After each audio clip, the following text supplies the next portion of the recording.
Hello, my name is Dejan Paravan, and thank you for having me. So let me give a brief introduction of where I'm from. GenI is a Slovenian and international energy trading company, supplier, and energy service provider. We operate in 22 markets. We trade more than 200 terawatt hours. We supply more than 400,000 end customers. We installed more than 3,000 PV solar power plants, and we have more than 600 highly motivated employees. So the first question that I would pose is, and also since we upgraded our vision towards fully decarbonization of energy power system, we are always or very often faced with question whether can we decarbonize energy use, without incurring extreme costs. And actually the recent study from University of Oxford is showing that usually all the prominent models which are forecasting how the energy transition should look like are underestimating the technology development.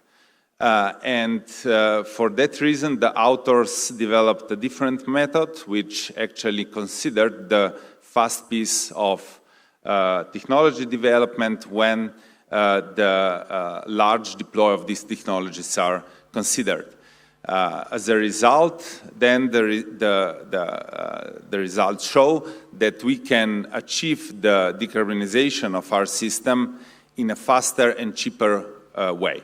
So the answer to the initial question, and which I firmly believe to, is of course yes. There is no point of return, and the technology development is main driver of energy transition.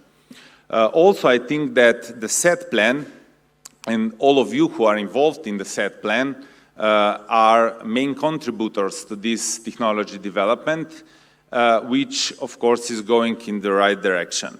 However, as already the panelists discussed just before my speech, the technology itself is not enough. We need to deploy it. So the next question would be, how can we bring these green technologies to citizens?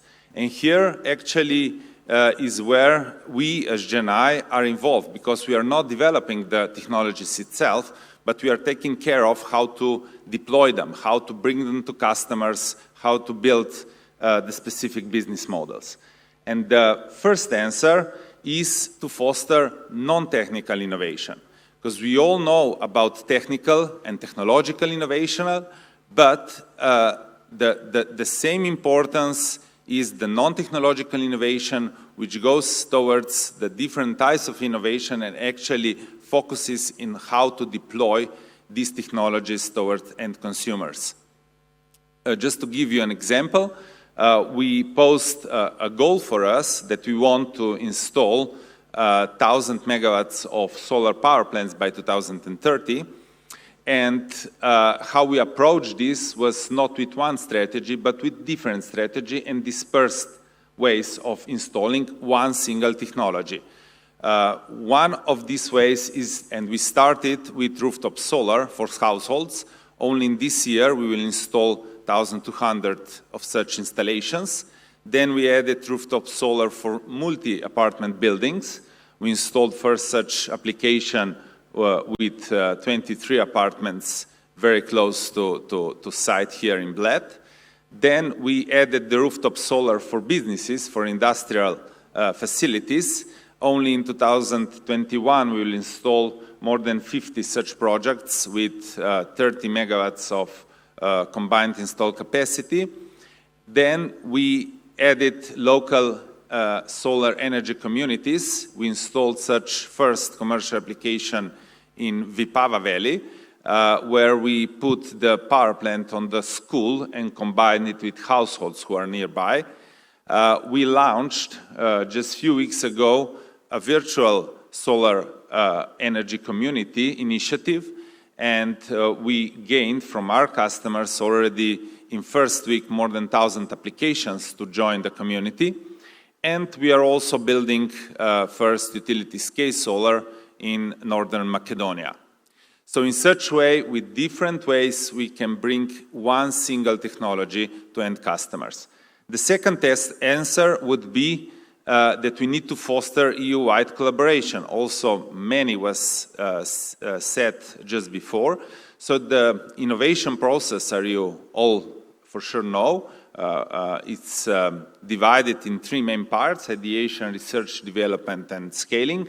And especially in these first two phases, EU and R&D programs are extremely important to finance and to foster the cooperation between different partners in order to bring solutions. Just again, one example, we are part of different initiatives and also different EU projects. Here are some of them named.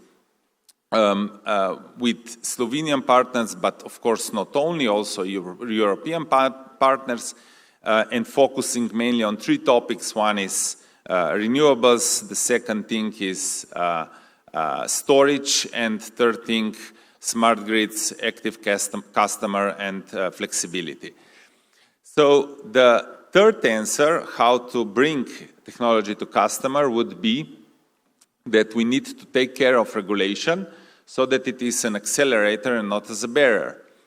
Again, in innovation process, our experiences, which is also backed with many studies, is that the crucial part in the whole process is going from phase 2 to phase 3. So we come to pilots, to developing prototypes and so on, but then when we need to scale them, that is the crucial part, and there is where often things fail.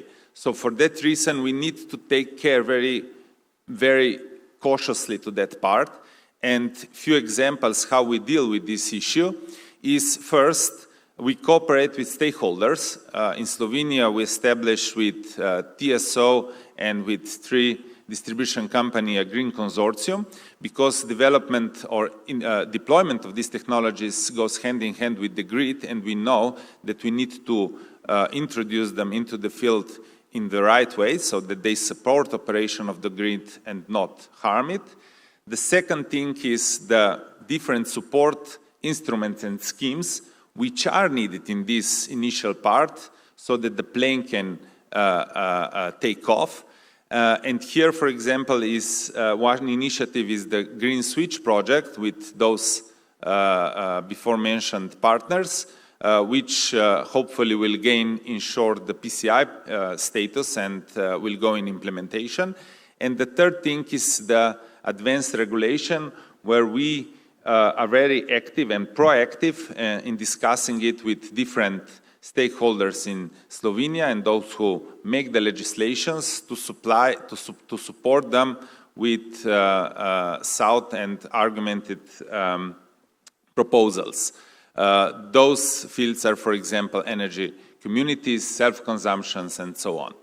So for that reason, I believe that green technologies are great, and all those involved in SET plan are doing extremely good job.